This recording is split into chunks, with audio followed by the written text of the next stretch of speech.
Welcome back my dear students. Grammar online classes में आज आपका नेक्स्ट चैप्टर स्टार्ट होने वाला है बेटा। आज आपका चैप्टर है जिसका टाइटल है पंक्चुएशन एंड कैपिटल लेटर्स। आज हम पंक्चुएशन के बारे में जानेंगे। पंक्चुएशन क्या है, जिसको हम हिंदी में विराम चिन्ह बोलते हैं, और पंक्चुएशन मार्क्स की सहायता से ही किसी वाक्य के समाप्त होने तथा नए वाक्य के प्रारंभ होने का ज्ञान प्राप्त होता है। पंक्चुएशन का ग्रामर में बहुत अधिक महत्व है।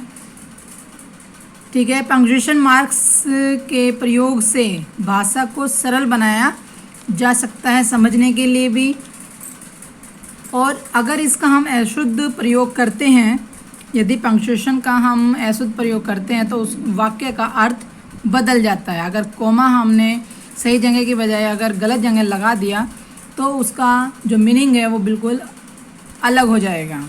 तो इसीलिए पंक्चुएशन का प्रयोग बड़ी सावधानी से करना चाहिए।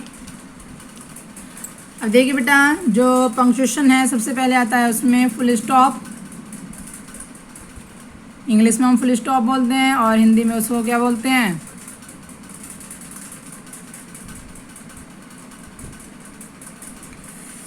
अब देखिए फुल स्टॉप को पीरियड भी कहते हैं या फिर स्टॉप भी कहते हैं। मतलब जैसे जहाँ हमारा सेंटेंस ख़त्म होता है वहाँ पर हम क्या लगाते हैं, फुल स्टॉप लगाते हैं ना, पूर्ण विराम जिसको बोलते हैं। ठीक है, हिंदी में इसे फुल स्टॉप को क्या बोलते हैं, पूर्ण विराम। और इसका प्रयोग विभिन्न तरह से होता है बेटा। जैसे कि एग्जाम्पल देखिए, अलग अलग इसके रूल हैं। देखिए पहला रूल क्या है, it is used in the following situation. पहली सिचुएशन क्या है, कौन कौन सी सिचुएशन में हम इनका प्रयोग करते हैं। देखिए, at the end of an assertive और an imperative sentence. Imperative sentence और असर्टिव सेंटेंस के अंत में फुल स्टॉप मिलेगा, आपको मिलता है ना। Example, Mona is a good person. ये क्या लगाया हमने, क्या है ये, जो है ये है बेटा, ये क्या है, ये आपका क्या, फुल स्टॉप।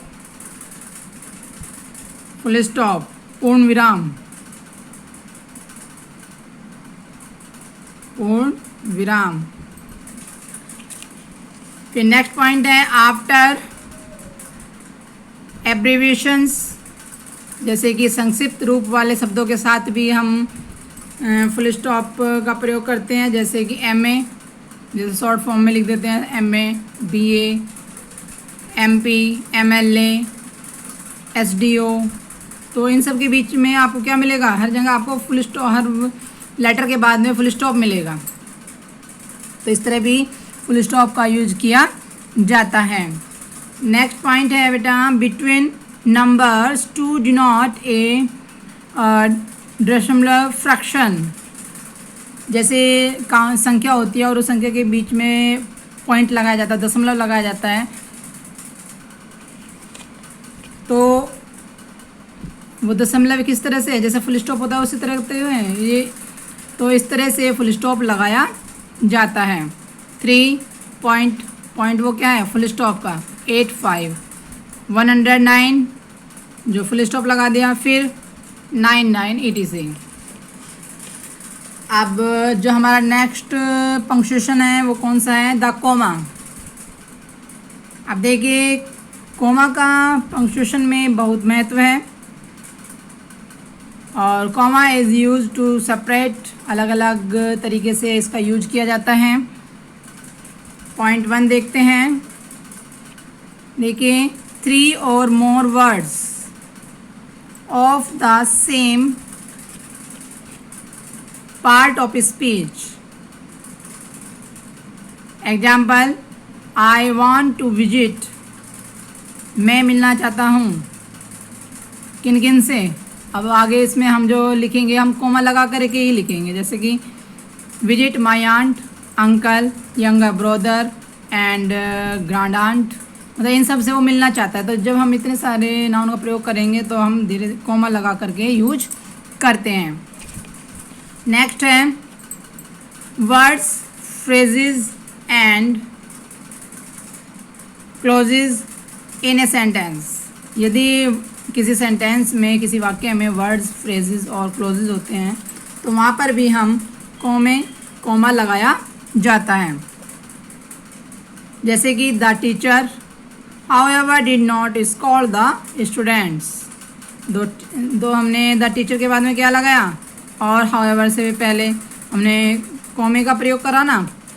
तो नेक्स्ट सेंटेंस देखिए। नेक्स्ट जो रूल है, a subordinate clause of any kind that comes before the principal clause. जब प्रिंसिपल क्लोज से पहले हम सबऑर्डिनेट क्लोज को लिखते हैं तो वहाँ पर भी बेटा क्या लगाएंगे, कॉमा ही लगता है। जैसे कि इफ़ आई कम, यदि मैं आया, कॉमा लगा दिया ना, तो ये सबऑर्डिनेट क्लोज है, ये कॉमा ही यहाँ पर अर्थ निकाल देता है। You have to spend time with me. अब नेक्स्ट रूल क्या है, इतने तरीके जो हमने पढ़े, इतने तरीक़ों से हम कॉमे का प्रयोग कर सकते हैं। A noun of address from the rest of the sentence. भाई किसी व्यक्ति को हम एड्रेस कर रहे हैं, कोई बात बता रहे हैं, ठीक है, या फिर उसको कोई संबोधित करके हम कोई बात कह रहे हैं तो उसके लिए भी हम कॉमे का प्रयोग करते हैं। जैसे कि Vipin you better start your work. ठीक है, विपिन के बाद हमने क्या लगाया, comma.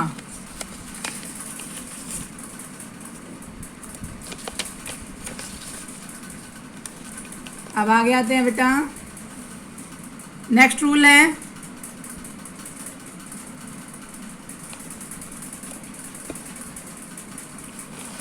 Different parts of a date in a letter.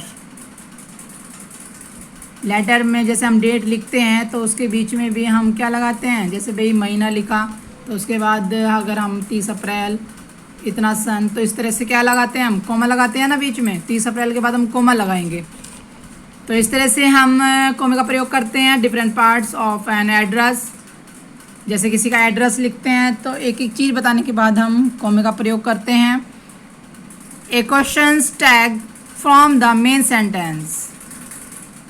जैसे किसी से हम क्वेश्चन, कोई सवाल करते हैं तो वहाँ पर भी भाई ऐसा है या नहीं, तो इस चीज़ के लिए भी हम कॉमे का प्रयोग करते हैं। जैसे कि you are coming with me, comma लगाया, आर नॉट यू, तो पूछा जा रहा है तो उसके लिए यहाँ पर ये सेंटेंस के बाद हमने क्या लगाया, कॉमा।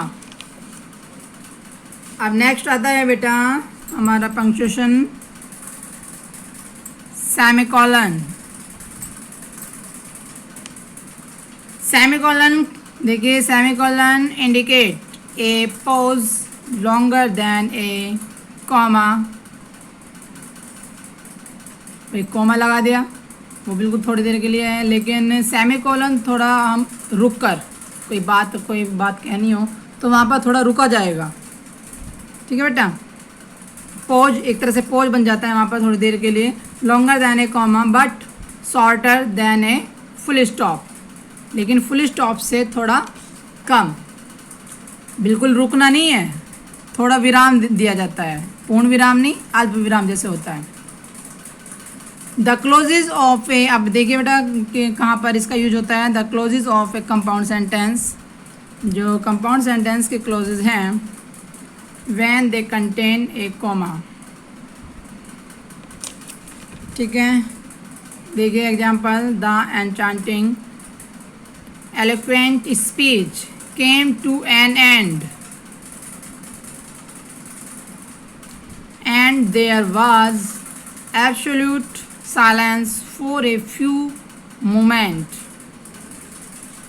तो यहाँ पर जैसे ही ख़त्म होने वाला हो, भाई कोई हृदय को मुग्ध करने वाला, एक हृदय को छूने वाला कोई स्पीच चल रही है, तो जब उसका एंड आने वाला होता है तो एक तरह से कुछ मोमेंट के लिए बिल्कुल क्या सन्नाटा छा जाता था, इतना अच्छा भाषण दिया जाता था। तो यहाँ पर एक थोड़ा अल्प विराम आ गया, तो इसको बोलते हैं बेटा semicolon.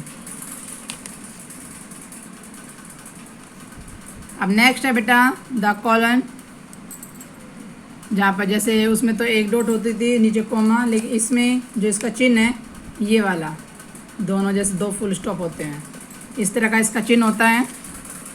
The colon indicate a pose, ये यहाँ पर भी आकर आदमी हर कोई रुक जाएगा, जहाँ पर ये लगा होता है सेंटेंस में वहाँ पर रुकना होता है थोड़ा, ठीक है।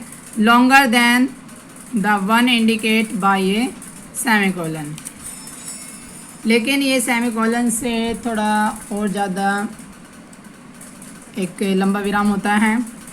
एग्जाम्पल देखिए, रजत सेज, रजत कहता है, रुके ना, अपने आप ही विराम आ जाता है वहाँ पर। Writing is a form of personal freedom. तो और देखिए कहाँ कहाँ पर इसका यूज होता है कोटेशन के लिए। कोटेशन से पहले जो कोई किसी ने जो बात कही है उससे पहले आपको ये कॉलन लगा मिलेगा।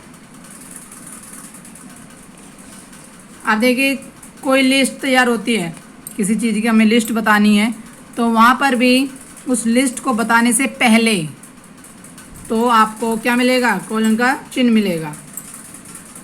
एग्जाम्पल देखिए, these are the things we need to take with us, ये चिन्ह आ गया। फिर क्या गया, a torch, a flask of coffee, some biscuits and sweets.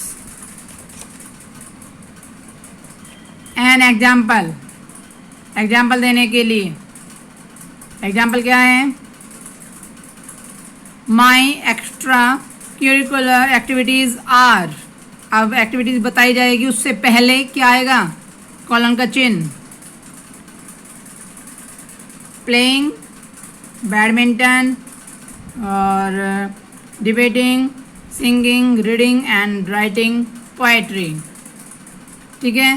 तो इस तरह से जो कॉलन है उसके चिन्ह का प्रयोग किया जाता है।